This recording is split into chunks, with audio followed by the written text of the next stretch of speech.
शहदराबाद के इलाके हफीजपेट में एक होटल में इतवार की सुबह तकरीबन 5 बजे आग भड़क उठी। माधापुर फायर स्टेशन के एक एहलकार ने बताया है कि आग शॉर्ट सर्किट की वजह से लगी। किचन में रखे तेल की वजह से आग ने शिद्दत इख्तियार कर ली, लेकिन आखिरकार 3 फायर टेंडर्स की मदद से सुबह 7 बजे तक आग पर काबू पा लिया गया। इस हादसे की वजह से बावर्ची खाने में रखा सामान मुकम्मल तौर पर जलकर खाकिस्तार हो गया। खुशकिस्मती से इस वाक़े में कोई जानी नुकसान नहीं हुआ, अलबत्ता भारी नुकसान का अंदाजा लगाया जा रहा है।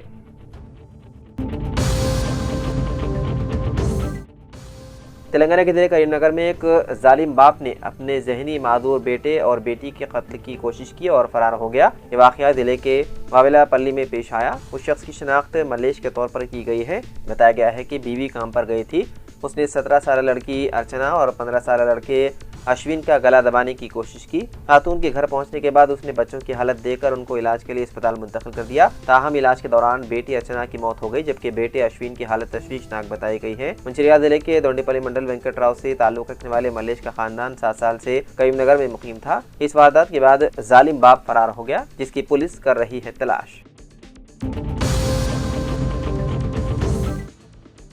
तेलंगाना के जिले जनगांव के रघुनाथपल्ली मंडल में नड़गोड़ा के करीब इतवार की अरल सुबह एक दिलखराज सड़क हादसा पेश आया, जहां आरटीसी की एक बस एक खड़ी रेत से लदी लॉरी से पीछे से टकरा गई। टक्कर इस कदर शदीद थी कि बस का अगला हिस्सा बुरी तरह तबाह हो गया और कई मुसाफिरीन अंदर ही फंस गए। इस हादसे में 2 मुसाफिरीन की मौके पर ही मौत हो गई, जिनकी शनाख्त हैदराबाद और हनमकुंडा के रहने वालों के तौर पर की गई है, जबकि मजीद 6 मुसाफिरीन शदीद जख्मी हैं, जिन्हें फौरी तौर पर जनगांव के सरकारी अस्पताल मुंतकिल किया गया। डॉक्टर्स के मुताबिक बाद जख्मियों की हालत नाजुक है। हादसे में हलाक शुदगान की शनाख्त हैदराबाद दोंडीकल के रहने वाले 75 साल ओम प्रकाश और हनमकुंडा बालासमुद्रम के रहने वाले नवदीप सिंह के तौर पर की गई है, जो मौके पर ही दम तोड़ गए। वाक़ई की इत्तला मिलते ही पुलिस और मुकामी लोग मौके पर पहुंचे और क्रेन और एम्बुलेंस की मदद से रेस्क्यू ऑपरेशन चलाया गया।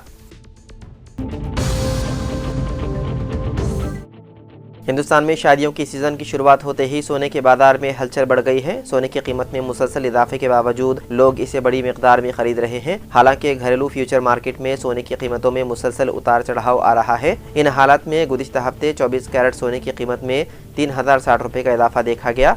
लिहाजा अगर आप आज यानी कि इतवार को सोना खरीदने की सोच रहे हैं तो सोने के ताज़ा रेट जरूर जान लें। आज हैदराबाद में 24 कैरेट सोने की कीमत 1,27,160 रुपये फी 10 ग्राम बताई गई है।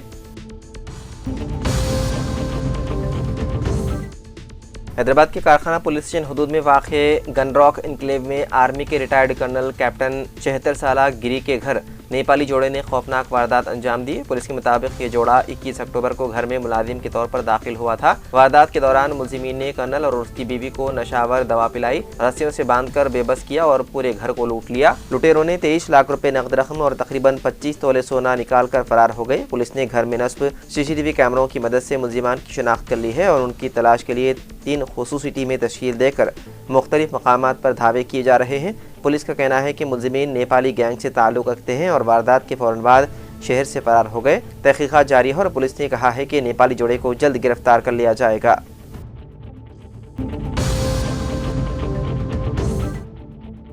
हैदराबाद के जुबली हिल्स असेंबली के ज़िमनी इंतखाब में बीजेपी उम्मीदवार की बदतरीन शिकस्त के बाद पार्टी के MLA पी राकेश रेड्डी के एक मुतनाज़िया ट्वीट ने सियासी हलकों में हंगामा खड़ा कर दिया। इंतखाब में बीजेपी उम्मीदवार दीपक रेड्डी सिर्फ 17,056 वोटों के साथ तीसरे मकाम पर रहे और डिपॉजिट भी बचाने में नाकाम रहे। शिकस्त के बाद राकेश रेड्डी, जो निजामाबाद जिले के आरमोर असेंबली हलके से बीजेपी की नुमाइंदगी करते हैं, ने सोशल मीडिया पर लिखा कि हार गए तो क्या हुआ, मर तो नहीं गए। बीजेपी को वोट देने वाले 17,056 कट्टर हिंदुओं का शुक्रिया।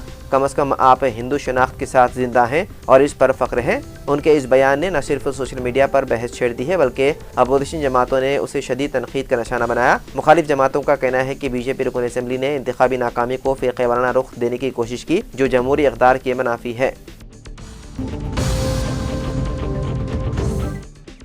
अवाम से किए गए वादों को पूरा किया जाए, वज़ीर आला रेवंत रेड्डी को राहुल गांधी की हिदायत। कायद अपोजिशन लोकसभा राहुल गांधी ने जुबली हिल्स ज़िमनी इंतखाब में भारी अक्सरियत से कामयाब कांग्रेस उम्मीदवार नवीन यादव को मुबारकबाद दी। वज़ीर आला रेवंत रेड्डी, नायब वज़ीर आला मल्लू भट्टी विक्रमार्का, सदर तेलंगाना कांग्रेस कमेटी महेश कुमार गौड़, तेलंगाना कांग्रेस उमूर की AICC इंचार्ज मीनाक्षी नटराजन, खैरताबाद कांग्रेस सदर रोहन रेड्डी ने दिल्ली में राहुल गांधी से मुलाकात की और हालिया जुबली हिल्स के ज़िमनी इंतखाब में भारी अक्सरियत से कामयाब नवीन यादव का राहुल गांधी से तारुफ कराया, जिस पर राहुल गांधी ने नवीन यादव को मुबारकबाद दी और उन्हें ग्रेटर हैदराबाद में कांग्रेस को तंजीमी सतह पर मुस्तहकम करने में अहम रोल अदा करने का मशवरा दिया। रेवंत रेड्डी ने बताया है कि अलहदा तेलंगाना की तश्कील के बाद कांग्रेस ने पहली बार हल्के जुबली हिल्स से कामयाबी हासिल की। अक्सरियत ने मादी के तमाम रिकॉर्ड तोड़ दिए हैं और 25,000 वोटों की अक्सरियत से नवीन यादव ने कामयाबी हासिल की है। पार्टी दलाल से पता चला है कि वज़ीर आला और कांग्रेस कायदीन ने राहुल गांधी से रियासत के ताज़ा सूरत हाल, मुकामी इदारों के इंतखाबात और कांग्रेस की तंजीमी जदीद बिलखुसूस अदला कांग्रेस हुदूर के इंतखाबात, बीची तबक़ात को 42% तहफ़्फ़ुज़ात के अलावा दूसरे मसाइल पर तबादला ख्याल किया।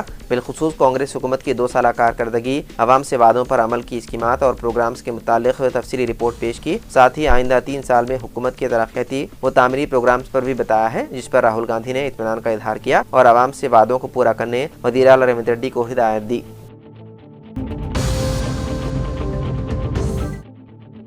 वज़ीर आला रेवंत रेड्डी ने कहा है कि रियासत में कांग्रेस हुकूमत के 2 साल मुकम्मल होने पर 8 और 9 दिसंबर को तेलंगाना राइजिंग ग्लोबल समिट का इनेकाद किया जाएगा। उन्होंने कहा है कि 8 दिसंबर को अवामी हुकूमत की तश्कील के 2 साल मुकम्मल हो रहे हैं। पहले दिन रियासत भर में जश्न मनाया जाएगा। 9 दिसंबर को तेलंगाना राइजिंग साल 2047 पॉलिसी का डॉक्यूमेंट रिलीज किया जाएगा। वज़ीर आला ने मुख्तलिफ महकमों के अहदेदारों का इजलास तलब किया और 2 साल में अंजाम दिए गए तरक्याती, तामीरी और फलाही स्कीमात का जायजा लिया है और महकमे जात को कारकर्दगी रिपोर्ट पेश करने की हिदायत दी। वज़ीर आला ने कहा है कि हुकूमत मुस्तकबिल का रोड मैप तैयार कर रही है। तेलंगाना राइजिंग साल 2047 पॉलिसी के मुताबिक फैसले किए जाएंगे।